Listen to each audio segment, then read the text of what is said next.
आप खबरों में देख ही रहे होंगे, मैं रिपीट नहीं करना चाहता, इन पे हम बात कर लेंगे।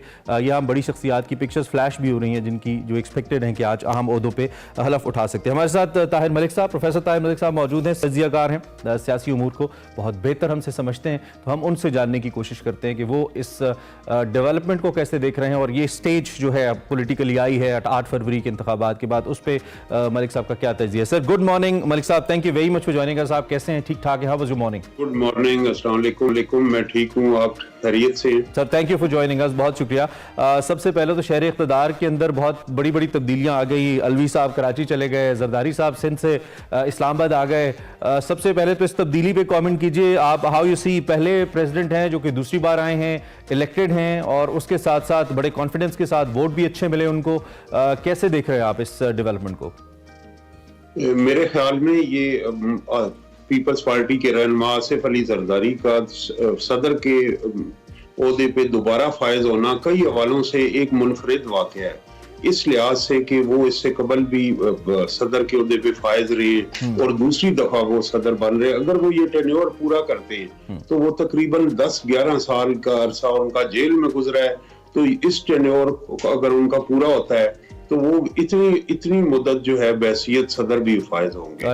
और दूसरी तो बात ये है कि वो ये एजाज उनका है कि वो दूसरी दफा सदर मुंतखब हुए हैं, तो यहाँ पे ये भी एक किसी और सदर को ये के हिस्से में ये एजाज नहीं आया। और तीसरा जो उनका पहलू है कि वो पहले तारीख के सदर हैं कि जिन्होंने अपने जो गैर जमहूरी इक़दामात आइन का हिस्सा बना दिए गए थे और पार्लिमानी निज़ाम को सदारती निज़ाम में तब्दील किया गया था, तो वो पहले सदर हैं कि जिन्होंने अपने इख्तियारात दोबारा पार्लियामेंट को मुंतखब किए। तो अब क्योंकि आप क्रिकेट के हवाले से प्रोग्राम के इंट्रो में बता रहे थे तो कि वो पेविलियन में दोबारा आए हैं, तो ग्राउंड पे सूरत हाल कोई अच्छी नहीं है। तो ग्राउंड की सूरत हाल में वापस आके जो इस चैलेंजेस का उन्हें सामना करना पड़ेगा, उसमें एक सबसे बड़ा चैलेंज स्पोर्ट्समैन स्पिरिट का भी है। तमाम फरीकैन का, अंपायर का, प्लेयर्स का, शायकीन का पर ये लागू होता है कि वो ग्राउंड में स्पोर्ट्समैन स्पिरिट का मुजाहरा करे। लेकिन मेरी राय में ये है कि उनकी सबसे बड़ी जो खूबी है कि वो एक्सेसिबल है और एक सियासी वो शख्सियत है। तो हमारे यहाँ ज्यादातर सदर जो रहे हैं वो जिस तरह गुलाम इसहाक खान एक ब्यूरोक्रेट थे और वो अच्छी ब्यूरोक्रेट एक अच्छी समरी बना सकता है, बातों को उलझा सकता है, लेकिन सियासी अंदाज में सोचता नहीं। इसके अलावा हमारे यहाँ जो सदर रहे वो मैन इन यूनिफॉर्म थे, वो भी एक लिहाज से एक सरकारी लोग ही होते हैं, तो सियासी सदूर यहाँ बड़े कम रहे। और फिर मुस्लिम लीग नून ने जो प्रेसिडेंट दिए हैं वो रफीक तारड़ हो, वो सदर ममनून हो, वो भी सियासी काम और हमें वो पार्टी के एक ऐसे से वाबस्ता लोग तो थे लेकिन उतनी बड़ी सियासी शख्सियात नहीं थी। तो बहरहाल इस वक्त जो एक सियासी बहरान है उसके अंदर अगर आसिफ अली जरदारी साहब जो हैं वो पॉलिटिकल विजडम की इसका मुजाहरा उनसे करें तो एक सियासी दर्जा हरारत को कम करने की वो सलाहियत रखते हैं।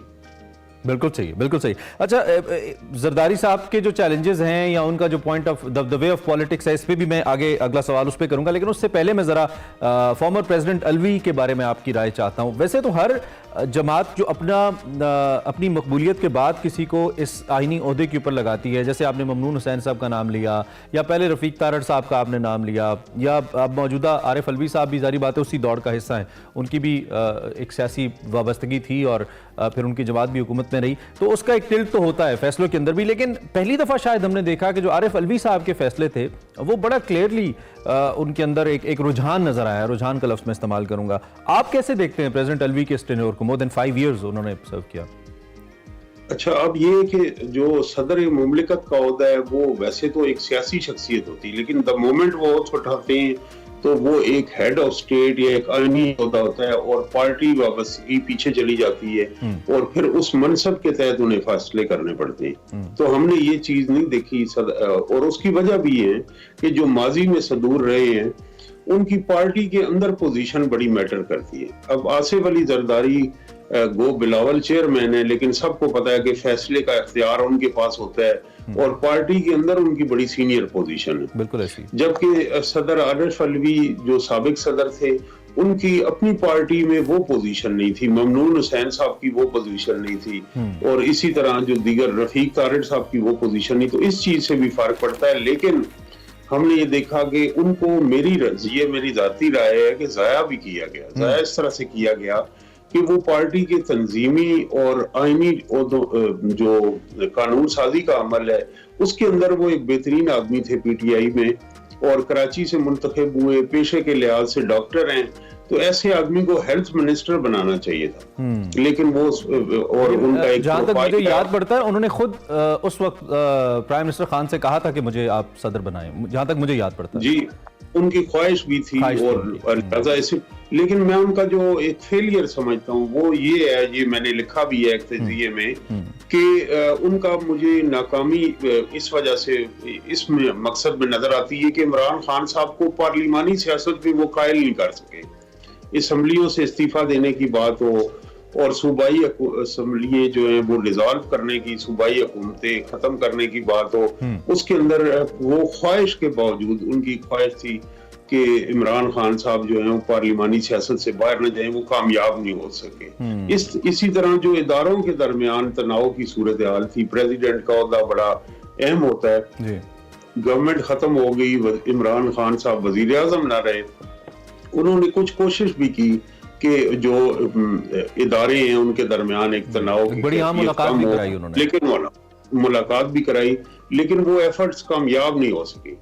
और जो तीसरा पहलू है कि जो लॉ मेकिंग है उसके अंदर ऑर्डिनेंसेस का बहुत ज्यादा हम इजरा देखते, तो इस तरह की कुछ चीजें। तो प्रोफेसर साहब, आप आईनी तौर पे या कानूनी तौर पे कोई, वैसे तो सदर को बहुत सारी चीजों में इम्यूनिटी हासिल होती है और आप उनके लिए कोई मुश्किलात देखते हैं? कल भी उन्होंने आर्टिकल 6 का भी जिक्र किया अपनी प्रेस टॉक में और उन्होंने कहा कि अगर कोई गैर आईनी काम है तो आप अदालत जाएं। आपके ख्याल में कुछ ऐसा हो सकता है उनके लिए?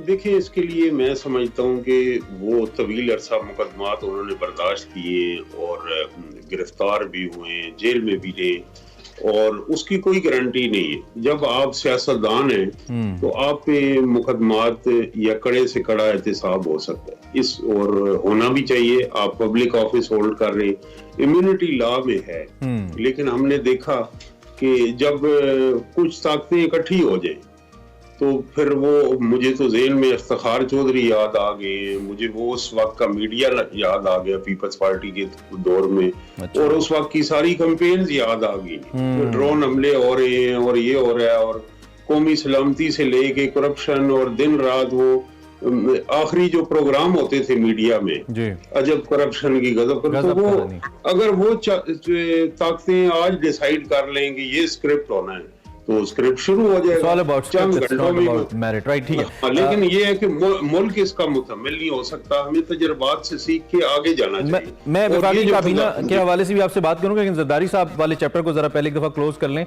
जरदारी साहब किस टाइप की प्रेसिडेंसी के अंदर प्रेसिडेंटशिप आपको करते नजर आते हैं? क्योंकि एक जानिब उन्होंने ये भी कहा है, उन्होंने शहबाज शरीफ साहब को भी गले लगाया है और उन्होंने कहा हमारे वजीर आजम है, कल शहबाज साहब ने भी उन्हें गले लगाया। एक तरफ तो ये सियासत है, लेकिन हमें याद है पीडीएम की हुकूमत में किस तरह बगलगीर थे, जो ही इलेक्शन आए फिर किस तरह के ताने एक दूसरे को मिले, फिर शेर ने आटा भी खाया और सब कुछ हुआ जो सियासत में होता है। तो जरदारी साहब की सियासत, नून लीग की रही सही सियासत को मैं कहूँगा, जो बड़ी डैमेज हुई है अभी इस तहरीक इंसाफ की वेव के बाद, उसको कहीं डैमेज तो नहीं करेंगे? क्योंकि कल बहरहाल उन्होंने कहा है कि मैं जिंदगी में बिलावल को प्राइम मिनिस्टर भी देखना चाहता हूँ, सो प्रेसिडेंट ऑफिस बड़ा अहम है इसके लिए। तो आप क्या देख रहे हैं आने वाले वक्त में?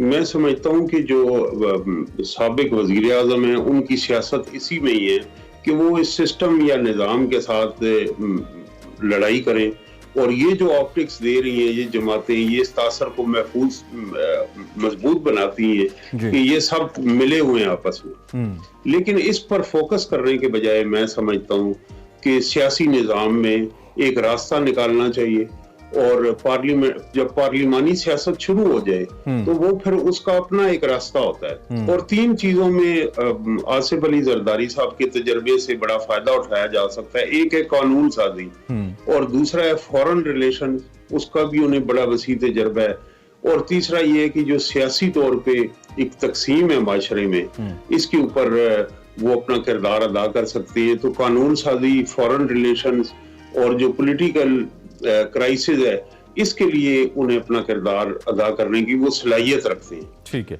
तो आप समझते हैं कि एक बैलेंस्ड वे में आगे चलेगा। टाइम हमारा खत्म हो गया। भाई साहब, थैंक यू वेरी मच, आप तशरीफ लाए और आपने इस आम मौजू पे अपना तज्जिया हमारे सामने रखा।